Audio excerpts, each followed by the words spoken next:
சிங்கம் ஒரு சிங்கம் எப்போ எதுலயும் பெக்யூலியர் தான்.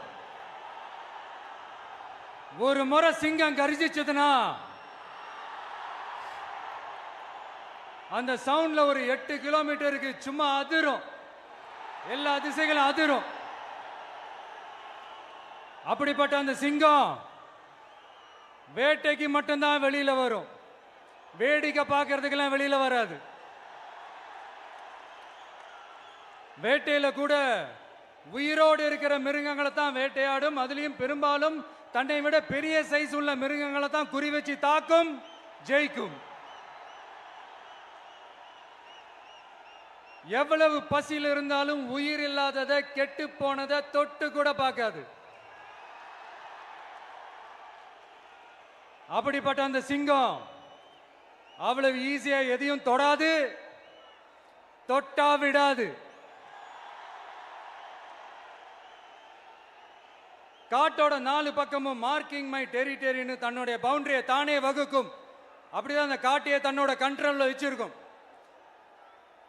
சிங்கத்துக்கு கூட்டத்தோட இருக்கிறதுக்கும் தெரியும், தனியா இருக்கிறதுக்கும் தெரியும். அப்படியே தனியா வரணும்னு நினைச்சாலும் அஞ்சாம அலட்டிக்காம சும்மா கெத்தா தனியா வந்து அத்தனை பேருக்கும் தண்ணி காட்டும். எப்போ எதிலையும் தன்னோட தனித்தன்மையை இழக்கவே இழக்காது. Yes, a lion is always a lion.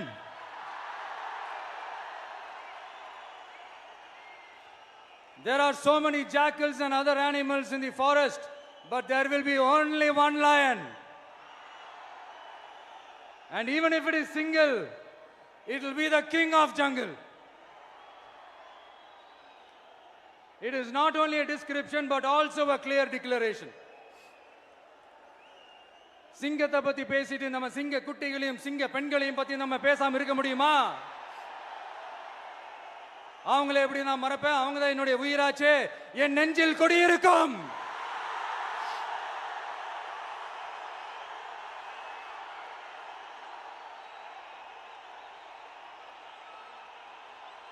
என்னுடைய தோழர்களுக்கும் தோழிகளுக்கும்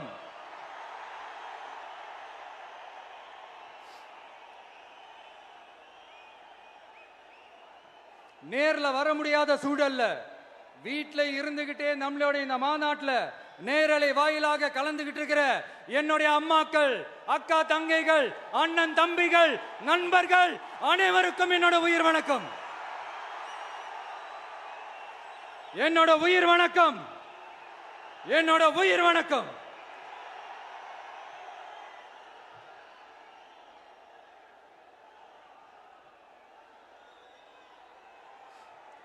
வீரம் விளையும் மாமதுரை மண்ணை வணங்குகிறேன். இந்த மதுரைனாலே உடனே ஞாபகத்துக்கு வரது சீறி பாஞ்சி துள்ளி குதிக்கிற யாருக்கும் அடங்காத காளைகள் விளையாடுற அலங்காநல்லூர் ஜல்லிக்கட்டு தான். நம்ம வைகை ஆறுதான் அழகர் ஆத்துல இறங்குற வைபவம். மதுரை மீனாட்சி அம்மன் இந்த மண்ணோட உண்மையான குணம், உணர்வு பூர்வமான மண் இது. அது மட்டும் இல்ல, இந்த மண்ணில் வாழ்ற மக்களும் அப்படித்தான் உணர்வு பூர்வமான ஆளுங்க. நான் இந்த மண்ணில் கால் எடுத்து வச்ச உடனே ஒரே ஒருத்தரை பத்தி தான் மனசுக்குள்ள ஓடிக்கிட்டே இருந்தது. அவர் யாருன்னு உங்களுக்கும் தெரிஞ்சிருக்கும். சினிமானாலும் சரி, அரசியல்னாலும் சரி, நமக்கு ரொம்ப ரொம்ப பிடிச்சது புரட்சி தலைவர் எம்ஜிஆர் அவர்கள் தான். அவரோட பழகிறதுக்கு எனக்கு வாய்ப்பு கிடைக்கல. ஆனா அவரை மாதிரியே குணம் கொண்ட என்னுடைய அண்ணன் புரட்சி கலைஞர் கேப்டன் விஜயகாந்த் அவர்களோட பழகிறதுக்கு எனக்கு நிறையவே வாய்ப்பு கிடைச்சது. அவரும் இந்த மதுரை மண்ணை சேர்ந்தவர் தானே, அவரை மறக்க முடியுமா? தமிழ்நாட்டு மக்கள் உணர்வுபூர்வமா உண்மையா நம்ம பக்கத்திலே நிக்கிறவங்க, அதுக்கு ஒரு மிகப்பெரிய அடையாளம் தான் இந்த மதுரை மண். நம்ம தமிழக வெற்றி கழகம் கையில் எடுத்திருக்கிற அரசியலும் அப்படித்தான். உண்மையான அரசியல், உணர்வு பூர்வமான அரசியல், நல்ல அரசியல், நல்லவங்களுக்கான அரசியல், நாட்டு மக்களுக்கான அரசியல், நல்லது மட்டுமே செய்கிற அரசியல்.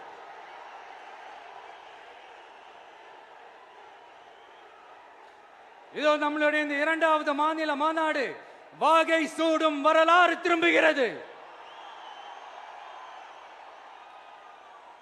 அப்படி இந்த மாநாட்டுக்கு பேர் வச்சிருக்கிறோம். 1967லயும் 1977லயும் நம்ம தமிழக அரசியல் ஒரு மிகப்பெரிய ஆட்சி அதிகார மாற்றங்கள் ஒண்ணு நடந்துச்சு இல்லையா? அதே மாதிரிதான் அடுத்த வருஷம் 2026ல அப்படி ஒரு வரலாறு திரும்ப போகுதுன்னு உறுதியா சொல்றதுக்கான மாநாடு தான் நம்மளோட இந்த இரண்டாவது மாநில மாநாடு. விக்கிரவாண்டி வீசாலையில் நம்மளுடைய ஃபர்ஸ்ட் மாநாடு நடத்தணும், வெற்றி கொள்கை திருவிழா. அதுக்கப்புறமே நீங்க பார்த்திருப்பீங்க, தமிழக அரசியல் அந்த தட்ப வெப்பத்தையே மாத்தினுச்சு. நமக்கு எதிராக எத்தனை குரல்கள். ஆனா உங்களுக்கு தான் நம்மளை பத்தி நல்லா தெரியுமே, எந்த குரலையும் காதலையே போட்டுக்காம மக்களோட குரலை மட்டுமே கேட்டுக்கிட்டு நமக்கு எதிராக வர அத்தனை கூக்குரல்களையும் சின்னதா ஒரு சிரிப்போடவே கடந்து வந்திருக்கிறோம். அது இல்லாம நம்ம மாநாட்டில் ஒலிக்கிற இந்த குரல் இந்த ஒற்றை தமிழ் மகனோட குரல் மட்டுமல்ல, ஒட்டுமொத்த தமிழ்நாட்டு மக்களுடைய குரல். தமிழ்நாட்டில் இருக்கிற ஒவ்வொரு வீட்டில இருந்தும் ஒலிக்கிற குரல், ஒட்டுமொத்த உலகெங்கும் வாழும் ஒவ்வொரு தமிழ் வீட்டிலிருந்தும் எழும் குரல். இந்த சினிமா என்கிற மாபெரும் கலை ஆயுதத்தின் வாயிலாக சாதி, மதம், இனம், பாலினம், மொழி கடந்து இந்த நாட்டின் மூளை முடுக்கெங்கும் ரசிகர்களாக இருந்து தோழர்களாக நம்மோடு பயணிக்க துவங்கியுள்ள அனைவரோடும் இணைந்த ஒவ்வொரு மனிதருக்காகவும் ஒலிக்கிற உரிமை குரல். மாநில உரிமைக்காக, பெண் உரிமைக்காக, சமூக நீதிக்காக, சமநீதிக்காக, மதச்சார்பின்மைக்காக உண்மையா ஒலிக்கிற குரல். அதனால் இந்த குரலுக்கு எதிராக இன்னும் இன்னும் எத்தனை எத்தனை குரல்கள் வந்தாலும் ஓங்கி ஒலிக்குமே தவிர ஒரு நாளும் ஓயவே ஓயாது. Yes, it is an unstoppable voice, an unstoppable force.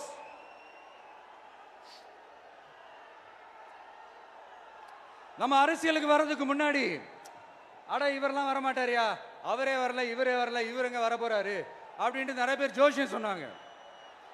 அப்புறம் நம்ம கட்சியினுடைய பேர் அறிவிச்சதுக்கு அப்புறம் பேரு தானே அறிவிச்சிருக்கிறாரு, மக்கள் கிட்ட பேர் வாங்கணும்ல, அதெல்லாம் முடியாதுன்னாங்க. அப்புறம் ரொம்ப முக்கியமா மாநாடுலாம் எவ்வளவு பெரிய விஷயம், அதெல்லாம் இவர் ஒத்தால எப்படி பண்ண முடியும், சும்மா பக்கத்தில் புஷியானதை வச்சுக்கிட்டு மாநாடுல எப்படி நடத்தி காட்ட முடியும், அதெல்லாம் அவங்களால முடியாது. அப்புறம் மழை பெஞ்சு எல்லாத்தையும் கெடுத்துரும். ஏன் என் கூட இருக்கிறவங்களே கூட தான் சொன்னாங்க. அதுக்கப்புறம் என்ன நடந்துச்சுன்னு உங்க எல்லாருக்குமே தெரியும். இப்ப புதுசா ஒண்ணு சொல்ல ஆரம்பிச்சிருக்கிறாங்க. அது என்னடானா, ஆட்சியை பிடிக்கிறதெல்லாம் அவ்வளவு ஈஸி இல்லை இல்லையா. இப்ப அதெல்லாம் விட்டாங்க, இப்ப இங்க வந்துட்டாங்க. இவர் நேரா ஷூட்டிங்ல இருந்து வருவாராம், வந்து ஆட்சியை பிடிப்பாராம். அது எப்படி இவராலே முடியும், அவராலேயே முடியல, இவராலேயே முடியல, அவருக்கு அத்தனை வருஷம் ஆச்சு, இவராலே எப்படி முடியும் ஒரு பக்கம். இன்னொரு பக்கம் கூட்டம்லாம் ஓகே தான், அது எப்படி ஓட்டா மாறும் அப்படின்றது இன்னொரு பக்கம். இப்படி கதை, திரைக்கதை, வசனம், இயக்கம், பாடல்கள்,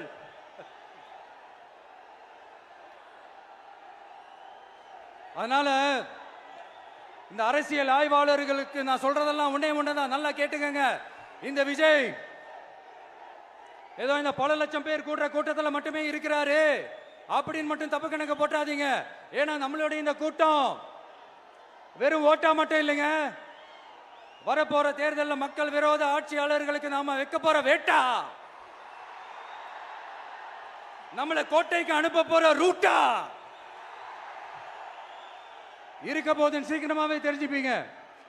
ஏன்னா கோடிக்கணக்கானவங்களோட ஹார்ட்லயும் வீட்லயும் ஏற்கனவே ஆல்ரெடி உயிரா, உணர்வா, உறவா இருக்கிறோம். நம்மளுடைய கனெக்ட் எல்லாம் வெறும் மக்களோட மட்டும்தான்.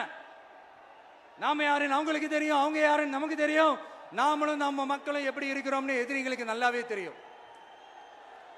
இருந்தாலும் இந்த விஜய் எதுக்குப்பா வந்திருக்கிறாரு, இவர் என்ன புதுசா என்ன திட்டம்லாம் சொல்லிட்டாரு அப்படின்னு வேற நிறைய கேள்விகள். இந்த சொல்றேன் தெரிஞ்சுக்கங்க. பெண் குழந்தைகள், பெண்கள் மற்றும் வயசானவங்களோட பாதுகாப்புல தான் நம்ம பிரையாரிட்டியே.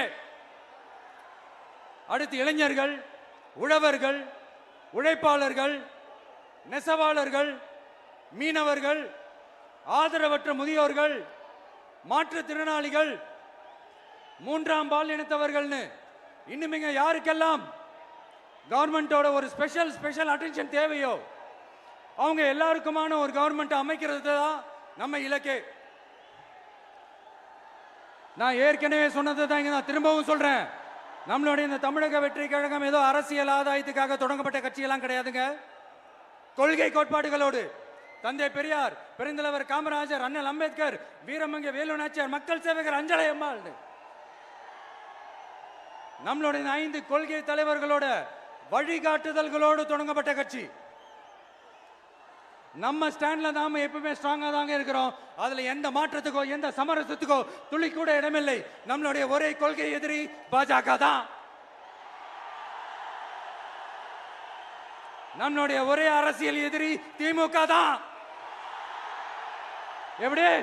நம்மளுடைய ஒரே கொள்கை எதிரி, நம்மளுடைய ஒரே அரசியல் எதிரி ஏதோ அண்டர் கிரவுண்ட் ஆதாயத்துக்காக டீல் போட்டுக்கிட்டு டீல் பேசிக்கிட்டு இந்த அலையன்ஸ் வச்சுக்கிட்டு இந்த ஊரை ஏமாத்துற கட்சி எல்லாம் நம்ம டிவிக்கே கிடையாதுங்க. யாருக்காகவும் எதுக்காகவும் எந்த பயமும் கிடையாது. மாபெரும் பெண்கள் சக்தி நம்மளோட இருக்கிறாங்க, மாபெரும் இளைஞர்கள் சக்தி நம்மளோட இருக்கிறாங்க, ஒட்டுமொத்த தமிழ்நாட்டு மக்களுடைய சக்தி நம்மளோட நிக்கிறாங்க. அப்படி இருக்கும்போது இந்தியாவில் இருக்கிற எல்லா ஸ்டேட்லயும் வாழ்ற நம்ம தமிழ் நெஞ்சங்கள் மட்டும் இல்ல, உலகம் பூரா 100க்கும் மேலான நாடுகள்ல வாழ்ற நம்ம தாய் தமிழ் உறவுகள் எல்லாருமே என்ன விஜய் தளபதி விஜய் இல்லனா விஜய் தளபதி இப்படி சொந்தம் கொண்டாடுற கோடிக்கணக்கானவங்களோட அன்பு மாசியும் நம்மளோட இருக்கும்போது, இவங்க எல்லாருமே நம்மளோட நிற்கும் போது எதுக்குங்க இந்த பாசிச பாஜகவோட நேரடி கூட்டணியோ இல்ல மறைமுக கூட்டணியோ உறவு வச்சுக்க? நாம என்ன உலகமாக ஊழல் கட்சி என்ன?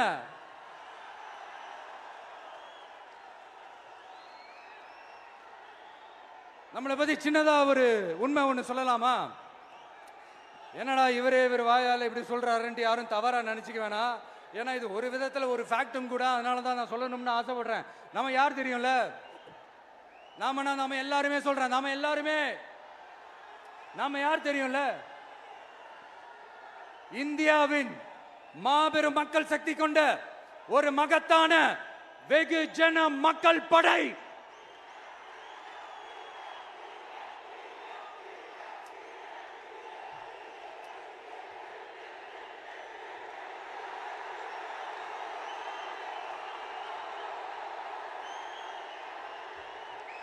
அதனால நம்ம தலைமையில நாம் அமைக்க போற இந்த உண்மையான மக்களாட்சிக்கான அச்சாரமாக மாபெரும் மக்கள் சக்தியே அணி அணியாக நம்மளோட திரண்டு நிக்கிறப்போ இந்த அடிமை கூட்டணியில சேர வேண்டிய அவசியம் நமக்கு எதுக்குங்க? நம்மளுடைய இந்த கூட்டணி சுயமிழந்த கூட்டணியால இருக்காது, சுய மரியாதை கூட்டணியா தான் இருக்கும். இந்த ஒரு பக்கம் RSS கிட்ட அடிபணிஞ்சுக்கிட்டு, இன்னொரு பக்கம் மதச்சார்பற்ற கூட்டணின்னு இந்த மக்களை ஏமாத்துற கூட்டணியால நம்ம கூட்டணி இருக்காது.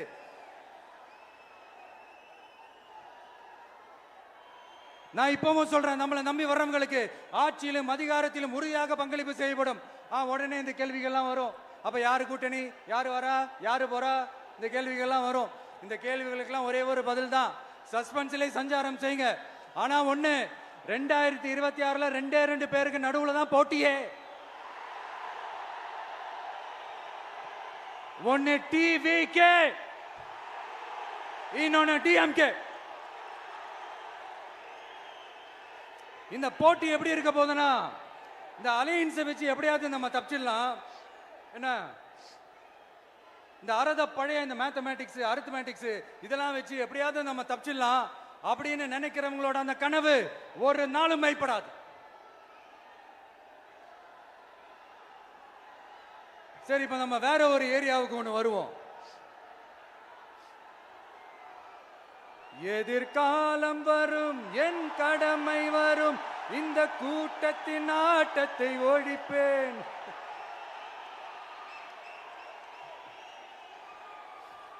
மக்கள் அரசியல் என்ற அந்த சவுக்க கையில் எடுக்கலாமா? யாருக்கு எதிரான தானே கேட்கிறீங்க? வேற யாரு? மறைமுக உறவுக்காரர்களான பாசிச பாஜகவும் பாய்சன் திமுகவும் தான். மாண்புமிகு பிரதமர் நரேந்திர மோடிஜி அவர்களே, 3வது முறையா ஒன்றியத்தோட ஆட்சி அதிகாரத்தை நீங்க தானே கையில் வச்சிருக்கிறீங்க. இல்ல நாங்க தெரியாம தான் கேட்கிறோம். நீங்க ஆட்சிக்கு வந்தது ஒட்டுமொத்த மக்களுக்கும் நல்லது செய்யவா, இல்ல நம்மளுடைய இந்த இஸ்லாமிய நண்பர்களுக்கும் இஸ்லாமிய தோழர்களுக்கும் எதிராக சதி செய்யவா? மக்களுக்கு உங்ககிட்ட கேட்கறதுக்குன்னு ஏராளமான கேள்விகள் இருக்குது. அதனால அவங்க சார்பா அவங்கள ஒருத்தனா அவங்களோட ஒரு உண்மையான ஒரு பிரதிநிதியா உங்ககிட்ட சில கேள்விகள் கேட்கணும். மிஸ்டர் பிரைம் மினிஸ்டர் அவர்களே, நம்ம தமிழ்நாட்டு மீனவர்கள் கிட்டத்தட்ட ஒரு 800 பேருக்கு மேல இலங்கை கடற்படையால தாக்கி அழிக்கப்பட்டிருக்கிறாங்க. அதை கண்டிக்கிறதுக்காக உங்களை பெருசா எதுவும் செய்ய சொல்லல, சின்னதா ஒண்ணு மட்டும் செஞ்சு கொடுங்க. இனிமேலாச்சும் எங்களுடைய மீனவர்கள் பாதுகாப்பா இருக்கிறதுக்காக இந்த கச்சத்தீவை இலங்கை கிட்ட இருந்து மீட்டு கொடுத்துருங்க, அது போதும். உங்களுடைய இந்த முரட்டு பிடிவாதத்தால நீங்க நடத்துற இந்த நீட்டு தேர்வு, அதனால இங்க என்னென்ன நடக்குதுன்னு சொல்றதுக்கே மனசு வலிக்குது. அதனால அந்த நீட்டு தேர்வு தேவையில்லைன்னு அறிவிச்சிருங்க, அது போதும். செய்வீர்களா திரு நரேந்திரபாய் தாமோதர் மோடிஜி அவர்களே? எங்களுக்கு என்னென்ன தேவையோ என்னென்ன நல்லதோ அதெல்லாம் செய்ய மாட்டேங்கிறீங்க. ஆனா ஆட்சி அதிகாரத்தை மட்டும் கையில வச்சுக்கிட்டு மக்களை ஏமாத்த நேரடியாக ஒரு பாசிச பாஜக அடிமை கூட்டணி ஒண்ணு. அடுத்து உங்களோட இந்த மைனாரிட்டி ஆட்சியை ஓட்டுறதுக்காக மறைமுகமாக RSS அடிமை குடும்பம்னு இன்னொரு கூட்டணி. இப்படி மக்கள் சக்தியே இல்லாத இந்த ஊழல் கட்சிகளை மிரட்டி அடிபணிய வச்சு 2029 வரைக்கும் சொகுசு பயணம் போயிடலாம்னு திட்டம் தீட்டி வச்சிருக்கிறீங்க. அதானே ஜி? என்ன ஜி?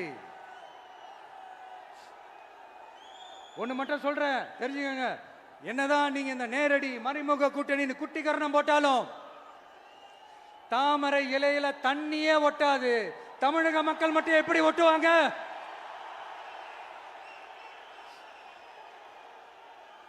இங்க ஒரு MP சீட்டு கூட தரலன்றதுக்காக தமிழ்நாட்டுக்கும் தமிழ்நாட்டு மக்களுக்கும் எதுவுமே செய்யாம ஓரவஞ்சனை செய்யுது இந்த ஒன்றிய பாஜக அரசு.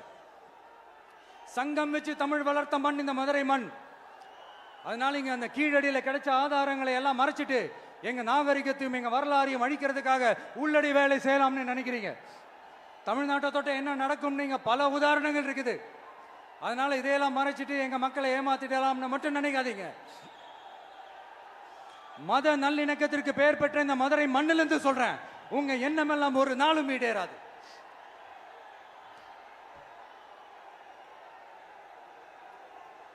எம்ஜிஆர்னா யார் தெரியும்ல? அவர் மாஸ்னா என்னன்னு தெரியும்ல? அவர் உயிரோடு இருக்கிற வரைக்கும் அந்த CM சீட்டை பத்தி ஒருத்தராலையும் நினைச்சு கூட பார்க்க முடியல, கனவு கூட காண முடியல. எப்படியாவது அந்த CM சீட்டை என்கிட்ட கொடுத்துருங்க, என் நண்பர் எம்ஜிஆர் திரும்ப வந்ததுக்கு அப்புறம் நான் திருப்பி கொடுத்துட்றேன்னு தன்னோட எதிரியை கூட மக்கள் கிட்ட கெஞ்ச வச்சவர் எம்ஜிஆர். எப்படி கெஞ்ச வச்சவர்? அதனால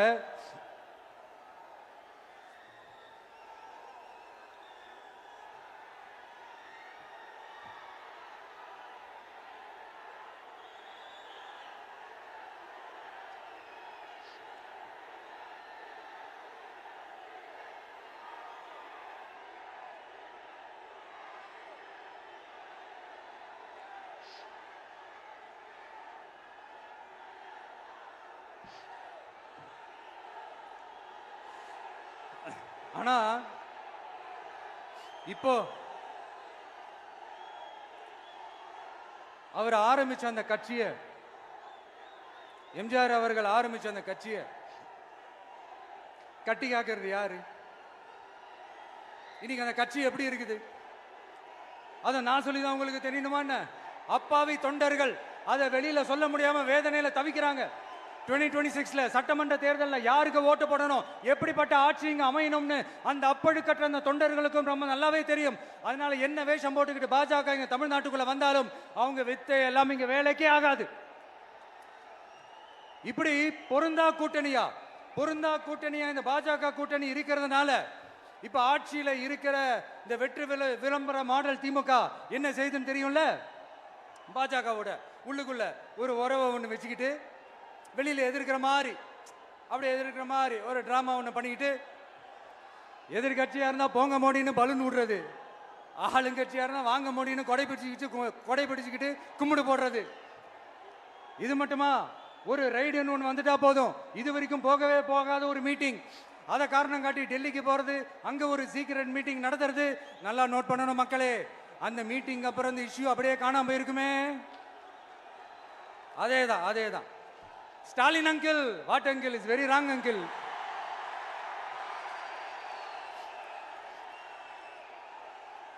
இப்படி தமிழ்நாட்டில் இப்ப நடக்கிற இந்த ஆட்சியினுடைய லட்சணத்தை பார்த்துக்கிட்டு நாம எப்படி சும்மா இருக்க முடியும்?